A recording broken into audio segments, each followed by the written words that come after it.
Assalamualaikum warahmatullahi wabarakatuh. Saya Syafti Anastasia dengan NIM 123 703 0028.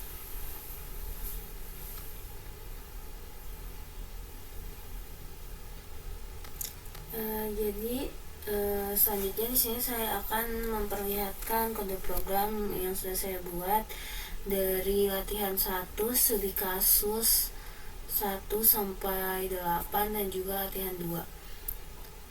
Di sini kita lihat dulu yang studi kasus 2.1, dimana ini sudah ada pada PDF-nya. Jadi di sini saya tinggal menyalin kode program yang ada pada PDF. Jadi di sini ada import library-nya pakai NumPy dan juga Matplotlib pyplot.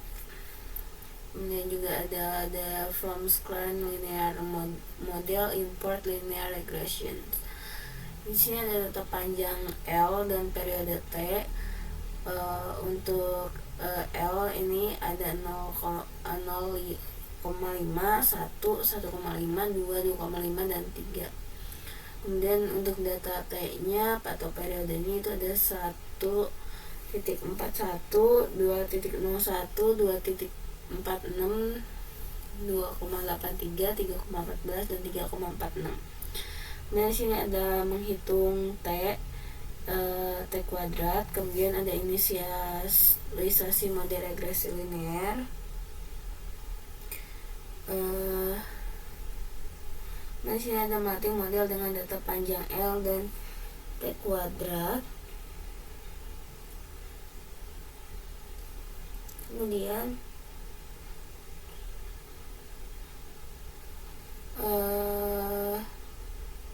sini ada plot data garis regresi, dimana untuk outputnya masih menghitung percepatan gravitasi. Jadi kita langsung running.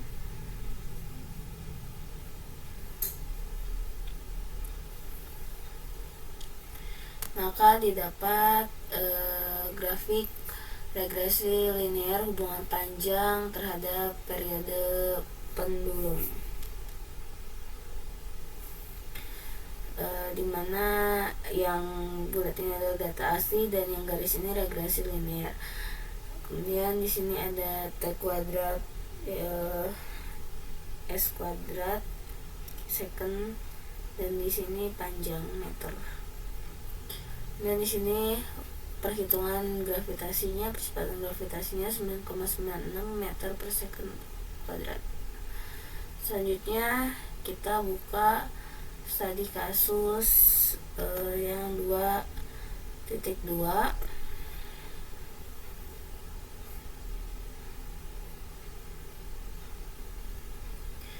dimana studi kasus 2.2 ini yaitu regresi linear untuk hubungan tekanan dan suhu dengan hukum Gay-Lussac. Jadi di sini ada import library-nya, ada dari NumPy, Matplotlib pyplot, dan juga scikit linear model import linear regressions. Nah, di sini ada datanya, di mana suhu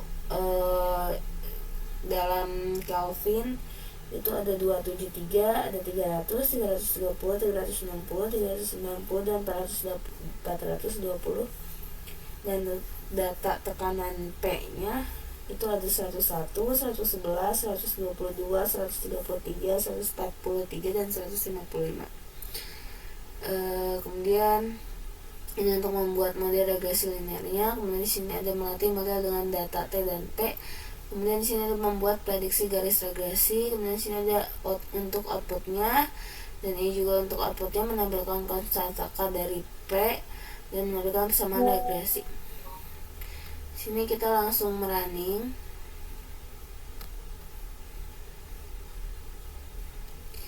Jadi ini outputnya, dimana yang titik bulat ini adalah data eksperimen dan garis itu ada regresi linear.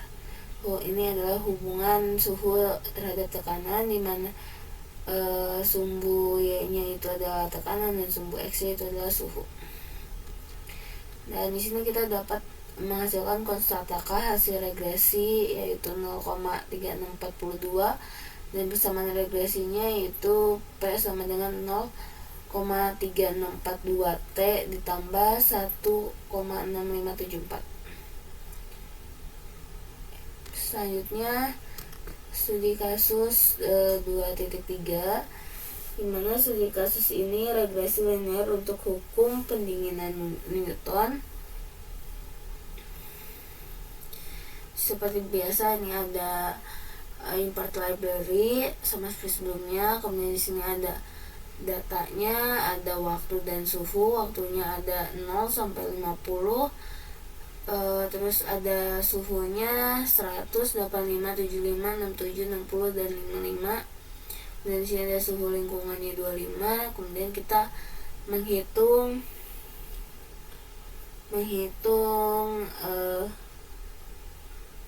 delta T, dimana ini ada rumusnya. Kemudian ada juga mengambil delta T, dimana rumusnya ln T0 dikurangi T lingkungan E min KT.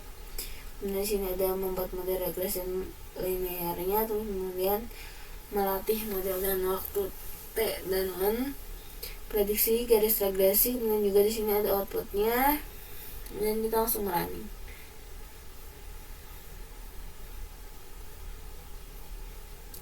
Jadi ini hasil dari regresi linear hukum pendinginan Newton, dimana yang bulat ini adalah data dan yang garis ini adalah regresi linear. Untuk sumbu Y-nya itu ada untuk ln delta T, dan untuk sumbu X-nya itu ada waktu dan atau menit. Di sini ada konstanta pendinginannya K sama dengan 0,0182 per menit, dan persamaan regresinya ln delta T sama dengan 4,2915 min 0,0182 T. Selanjutnya studi kasus 2.4,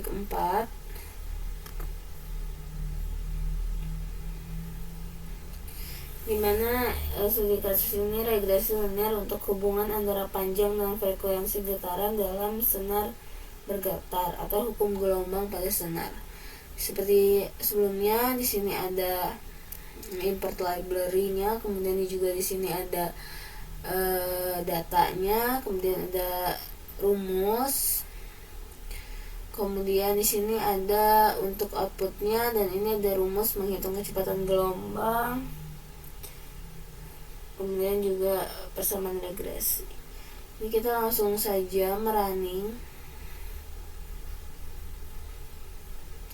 Maka akan didapatkan grafik regresi linear frekuensi terhadap 1/L pada senar itu segini, seperti ini. Ini dimana yang bulat ini adalah data eksperimen, dan yang garis ini adalah regresi linear, dan sumbu Y-nya itu untuk frekuensi, dan sumbu X-nya itu untuk 1/L. Dan ini ada kecepatan gelombangnya, ada 99,92 meter per second, dan untuk persamaan regresinya itu 49,9608 1/L ditambah 0,0227.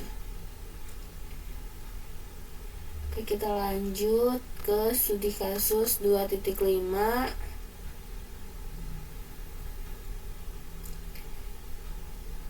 Sama seperti sebelumnya, paling atas ini untuk import library, kemudian ini ada data, kemudian di sini ada rumus-rumus yang digunakannya, kemudian di sini ada untuk output, dan juga mengambil parameter model output perhitungannya. Kita langsung merunning.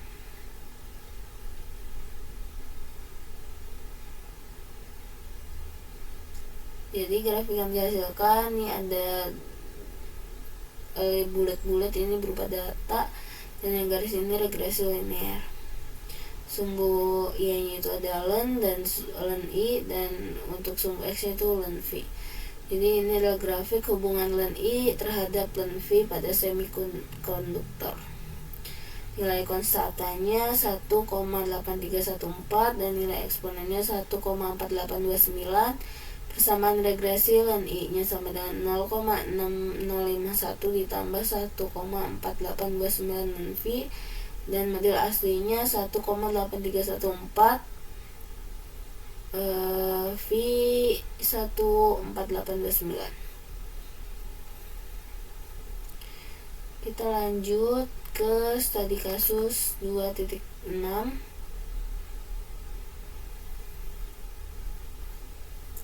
Dimana studi kasus 2.6 ini itu regresi linear untuk peluruhan radioaktif.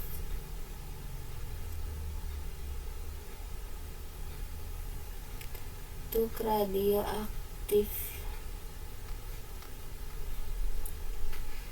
sama seperti sebelumnya ada import library, kemudian di sini ada data waktu dan juga jumlah atom, dan ini ada perhitungan dan juga ada untuk outputnya. Langsung running.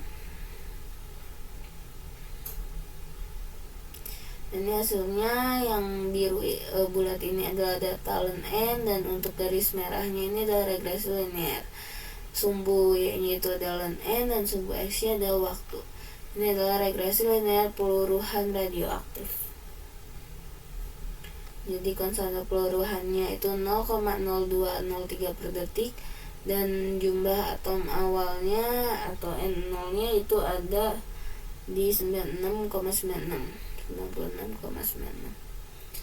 Terus lanjut kita ke studi kasus 2.7.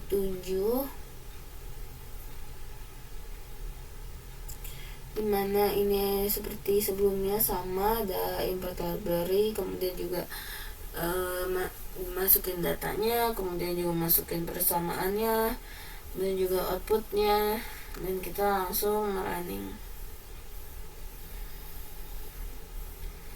Dan ini hasilnya regresi linear hukum Arrhenius. Jadi studi kasus 2.7 itu adalah regresi linear untuk hubungan suhu dan laju reaksi kimia atau hukum Arrhenius, dimana yang biru ini ada data ln K dan yang garis merah ini ada regresi linear, dan sumbu Y-nya itu adalah ln K dan sumbu X-nya itu 1 per T. Dan di sini kita ketahui slope itu jadi min 4346,05222, interceptnya 9,99095, energi aktivasinya 36.133,08, dan konstanta Arrheniusnya 21.827,92915 1 per second. Kemudian kita lanjut ke studi kasus yang terakhir, yaitu studi kasus 2.8, dimana studi kasus ini regresi linear untuk hukum Stefan Boltzmann.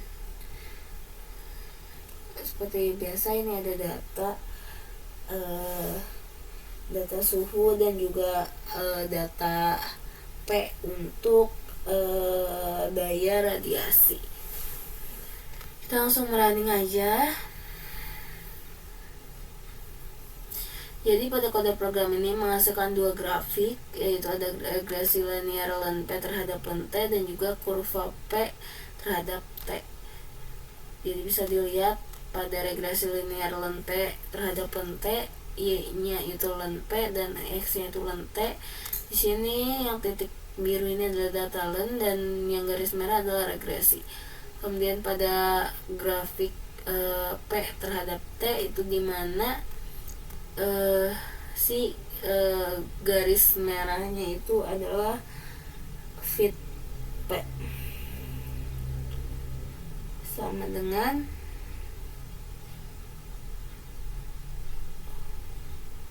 daya radiasi dikali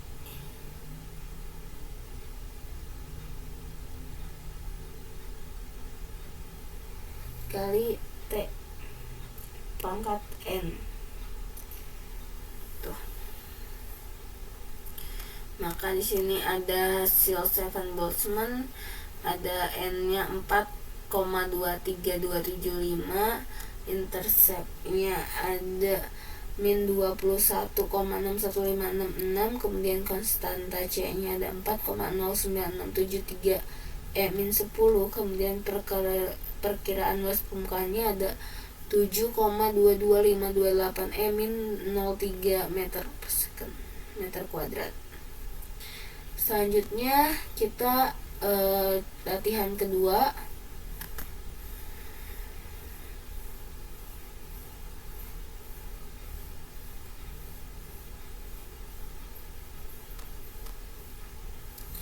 Dimana latihan kedua ini itu kita mengambil sumber data itu dari file resmi NOAA Global Monitoring Laboratory itu. Jadi di sini ada import library, dimana import IO itu untuk membaca data dari string atau hasil download. Kemudian di sini ada library request untuk mengunduh file CSV dari internet. Kemudian NumPy yang seperti kita sudah sering gunakan. Kemudian ada Pandas di sini untuk mengolah data tabular.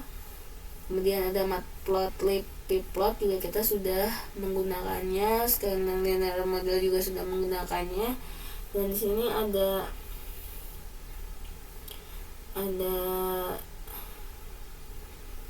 scan matrix. Kemudian di sini kita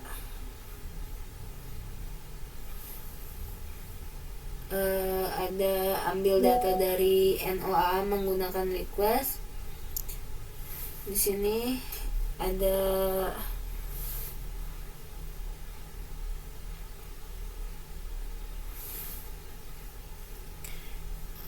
ini apa sih tempat pengunduhannya. Kemudian di sini ada regresi linear global. Untuk X-nya yaitu variabel input tahun, dan Y-nya variabel output kadar CO2. Kemudian di sini ada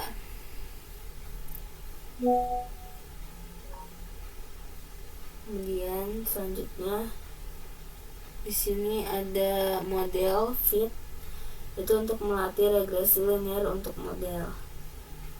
Kemudian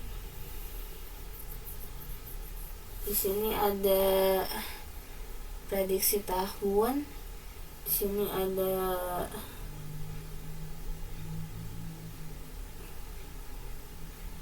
rumusnya. Di sini ada targetnya 400 ppm.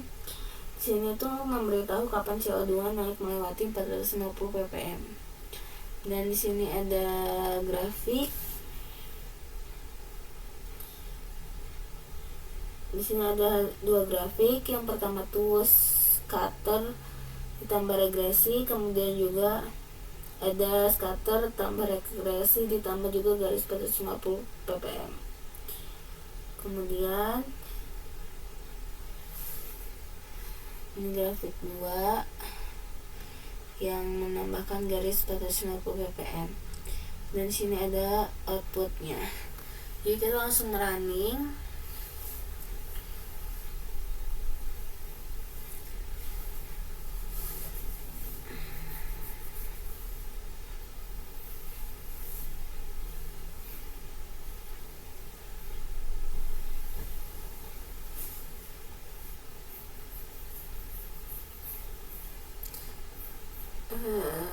Ini di sini tuh lumayan agak lama karena datanya banyak.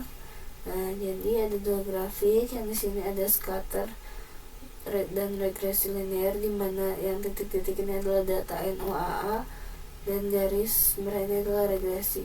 Di sini sumbu Y-nya CO2 dan sumbu X-nya itu merujuk pada tahun. Kemudian di sini ada regresi ditambah ambang 450 ppm, di mana di sini 450 ppm-nya tuh yang ini di sini dan tahunnya tuh ini data NOAA-nya. Kemudian juga di sini ada regresinya. Dan di sini hasil regresi globalnya persamaan Y-nya ini, kemudian ada slope A-nya, terus kemudian ada R2-nya, perkiraan materi 450 pada tahun 2045. Kemudian juga di sini ada interpretasinya berdasarkan dasar NOAA Mauna Loa, kadar CO2 meningkat sekitar 1,657 ppm per tahun dengan R kuadrat itu sekitar 0,981 dan akan melampaui 450 ppm sekitar tahun 2045. Baik, sekian kedua program yang sudah saya buat. Terima kasih. Sekian, wassalamualaikum warahmatullahi wabarakatuh.